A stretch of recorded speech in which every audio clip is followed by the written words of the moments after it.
नमस्ते छात्र मित्रों, हिंदी विषय तासिका में आपका बहुत बहुत हार्दिक स्वागत है। छात्र मित्रों, जिसे कोई भी नहीं रहता उसे क्या कहा जाता है? अनाथ। मतलब उसे बचपन से या बड़ा होने के बाद भी जब कभी कोई किसी का सहारा नहीं होता तो उसे अनाथ कहा जाता है। इतना ही नहीं,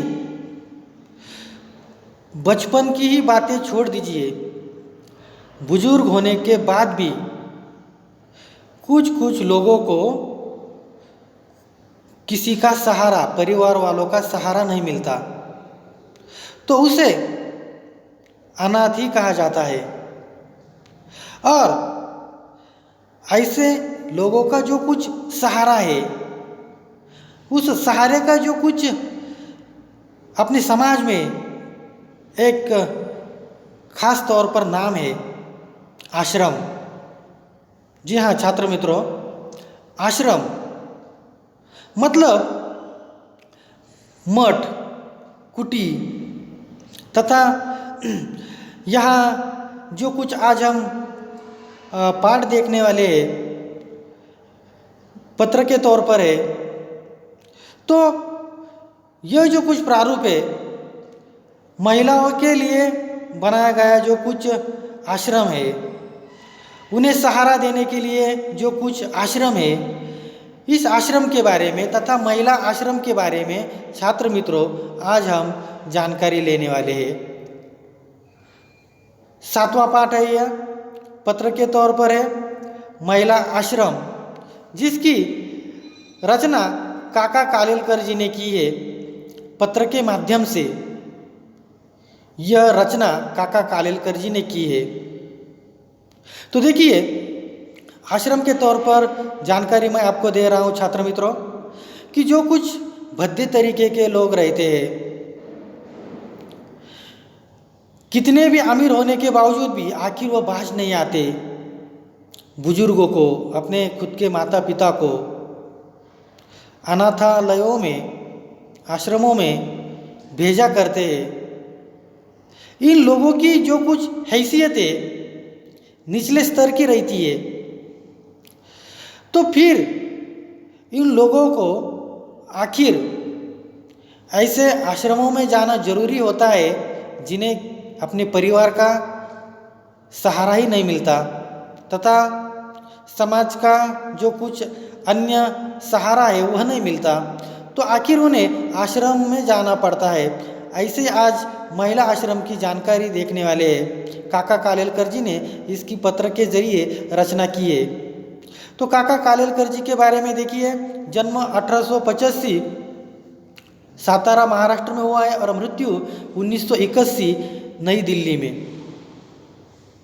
काका कालेलकर ये हिंदी, गुजराती, मराठी और अंग्रेजी भाषा में समान रूप में उन्होंने लेखन कार्य किया है। राष्ट्रभाषा के प्रचार को राष्ट्रीय कार्यक्रम मानने वाले काका कालेलकर उच्च कोटि के वैचारिक निबंधकार है। विभिन्न विषयों की तर्कपूर्ण व्याख्या उनकी लेखन शैली के यह विशेष गुण है।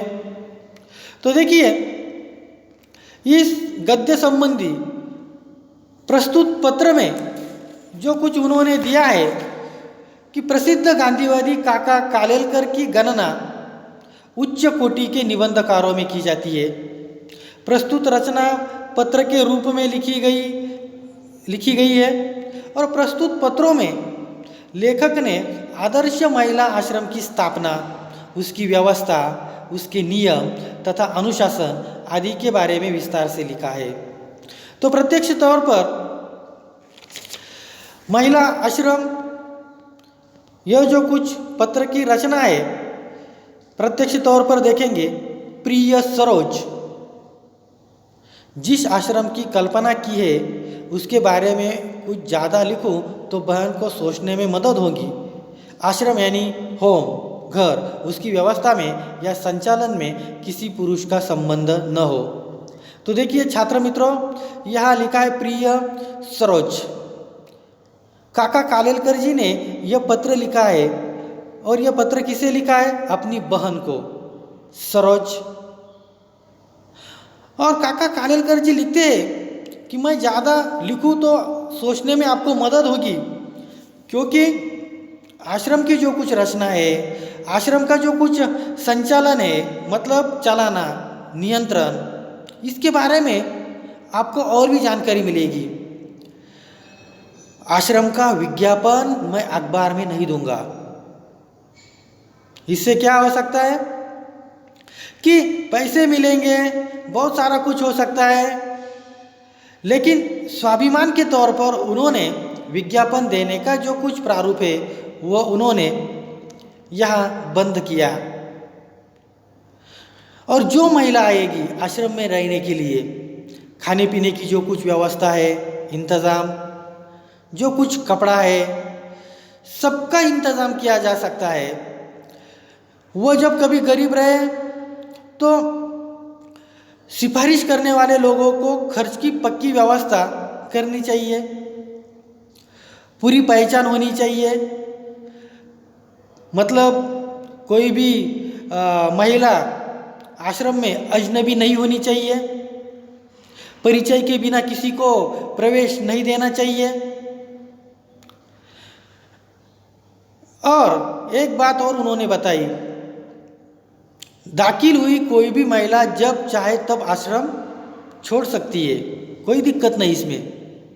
आश्रम को ठीक न लगे तो 1 या 3 महीने का नोटिस देकर किसी को आश्रम से हटा सकता है, लेकिन ऐसा कदम सोचकर लेना होगा।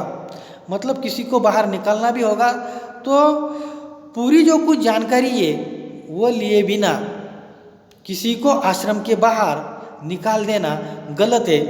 ये काका कालेलकर जी ने अपनी बहन सरोज को कहा। आगे उन्होंने यह भी कहा कि आश्रम किसी एक धर्म के नाम पर नहीं रहेगा, सभी धर्म आश्रम को मान्य होंगे, सभी धर्म की जो कुछ महिला है वो आश्रम में रहेगी। सदाचार, भक्ति, मतलब अच्छा आचरण, भक्ति का जो कुछ प्रारूप है वह वातावरण में रहेगा। आश्रम में स्वावलंबन हो सके तो उतना ही रखना चाहिए, सादगी का आग्रह रहेगा। यहाँ सादगी मतलब बिल्कुल जो कुछ अच्छा एक प्रारूप है वह आरंभ में पढ़ाई या उद्योग की व्यवस्था भले न हो, पढ़ाई के बारे में जानकारी नहीं दी तो भी चलेगा, लेकिन उद्योग इसके आगे सिखाए जाए, जिससे वह जो कुछ अपने या जिन्हें कहा जाता है परवरिश, खुद की परवरिश है, वह कैसी की जा सकती है, इसका जो कुछ अनुभव है, ज्ञात जानकारी है, ये इससे मिल सकती है।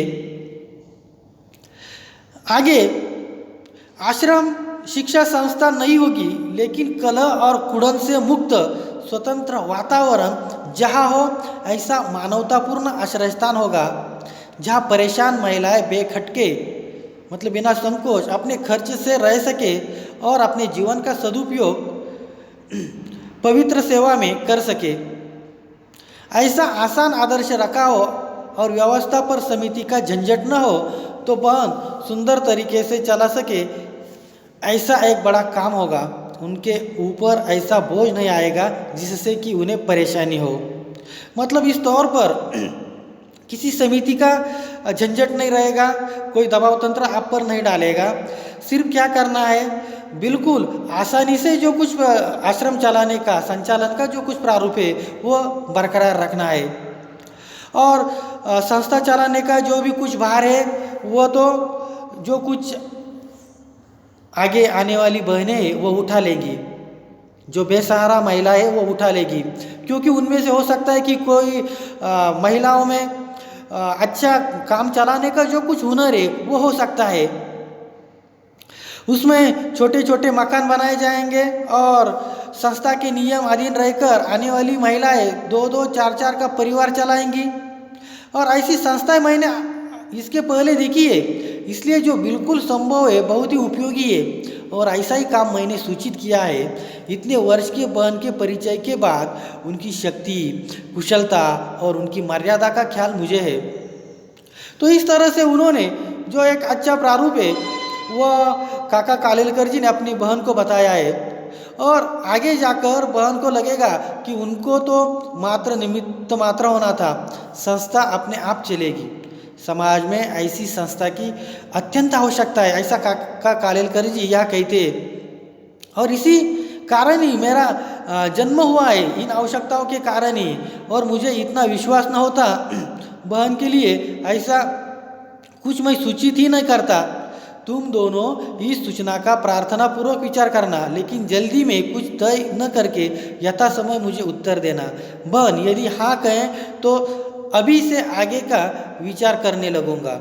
मतलब यह काका कालेलकर जी कहते हैं कि जो भी कुछ आपकी राय है, जो भी कुछ अपना मत है, जो भी कुछ आप कहना चाहती हो, बाद में भी मुझे बताइए, कोई दिक्कत नहीं है। यथा समय मैं आपको समय भी देता हूँ, लेकिन जो भी कुछ करना है तो वह बिल्कुल अच्छे तौर पर, साफ सुथरे तौर पर ही करना है। आगे यह काका कालेलकर जी विषय बदलना चाहते हैं। वे बताते हैं कि यह सर्दी मतलब जाड़े के दिन है, फूलों में गुलदाउदी क्रिजेंथिमम फूल बाहर में है, उसकी कलियां महीनों तक खुलती ही नहीं, मानो भारी रहस्य की बात पेट में भर दी हो और होठों को सिकर बैठ गई हो। मतलब जो कुछ फूलों का प्रारूप है, कुदरत का जो कुछ माहौल है, उनके बारे में यह जानकारी देते हैं। और काका कालेलकर जी कहते हैं कि यह जब कलियां है खिलती भी है तब एक एक पंखुड़ी करके ही खिलती है, वे टिकते बहुत है। गुलाब भी खिलने लगे हैं, कॉस्मोस के दिन गए। कॉस्मोस ये भी फूल की एक प्रजाति है, उन्होंने भी मुझे बहुत आनंद दिया। जिनिया का एक पौधा, जिनिया यह एक फूल का पौधा है। कहा जाता है कि किसी को आप मतलब आपको जब किसी की याद आती है और उसे जब कभी आप वो जिनिया का फूल देते हैं तो जो कुछ खुशी है वो दुगुना बढ़ती है। तो इस तरह से यह जो कुछ पौधे यह उसकी कली तोड़े, फिर मैंने इस बड़े पौधे को वहाँ से निकाल कर अपने सिरहाने के पास लगा दिया। फिर इसने इतने सुंदर फूल दिए, इसकी आंखें मानो उत्कटता से बोलती हो और ऐसी लगती हो कि 2-1 महीने फूल देकर अंत में वो सूख गया। परसों ही मैंने उसे विदा दी। और इस तरह से काका का दोनों को सप्रेम शुभाशीष, दोनों को सप्रेम शुभाशीष मतलब कौन कौन? यहाँ प्रिय सरोज उनकी बहन और रेहाना उनकी कन्या, इन दोनों के लिए। अब देखिए आगे भी काका कालेलकर जी दूसरा पत्र लिखते हैं। प्रिय सरोज, तुम्हारा 16 से 18 तक का लिखा हुआ पत्र आज मुझे मिला, आज अभी मिला। और इस महीने में मैंने 3 पत्र लिखे। कौन कौन सी तारीख को? तारीख 1, 9, 15 और ये जो कुछ चौथा पत्र है ये आज मैं लिख रहा हूँ। और रेहाना, तुम्हारी तबीयत तो फिलहाल ठीक नहीं है, लेकिन फिर भी तू मुझे पत्र लिख। मुझे हर सप्ताह एक पत्र मिलना ही चाहिए। जैसे बापूजी कहते हैं कि हिंदू मुस्लिम एकता बरकरार रखने के लिए एक अच्छा प्रारूप रखना चाहिए। और इसीलिए मुझे लगता है कि उर्दू सीखने की जो कुछ शक्ति है वो मुझे खर्च करनी चाहिए। और तुमको मैंने एक संदेश भेजा था कि तुम भी उर्दू लिखना सीखो। उर्दू समझना दिक्कत वाली बात तो नहीं है, समझ में ली तो बहुत आसानी से हो सकती है, यह भी उन्होंने बताया। और वे आगे कहते हैं कि तारों के नक्शे बनाने के लिए कंपास बॉक्स भी मंगा कर रखा है, लेकिन अब तक कुछ नहीं पाया है। मैंने अपने फूल के गमले अपने पास से निकाल दिए, सादे क्रोटन को ही रहने दिया है। सबको काका का सप्रेम शुभाशीष, काका कालेलकर ग्रंथावली से उन्होंने यह लिया है। तो इस तरह से छात्र मित्रों, यह काका कालेलकर जी ने प्रस्तुत पत्र में यह महिला आश्रम की स्थापना, उसकी व्यवस्था, वातावरण, नियम आदि के बारे में विस्तृत निर्देश दिए हैं। और महिलाओं के बारे में सबलीकरण, सशक्तिकरण तथा एक उन्हें अच्छा जो कुछ माहौल है वो देने का जो कुछ प्रयास है यह काका कालेलकर जी ने किया है। छात्र मित्रों, मुझे पूरी उम्मीद है कि यह जो कुछ पत्र की रचना के आधार पर महिला आश्रम काका कालेलकर जी ने जो कुछ यह रचना की है यह आपको समझ में आई होगी। मिलते हैं छात्र मित्रों अगले वीडियो में, तब तक धन्यवाद।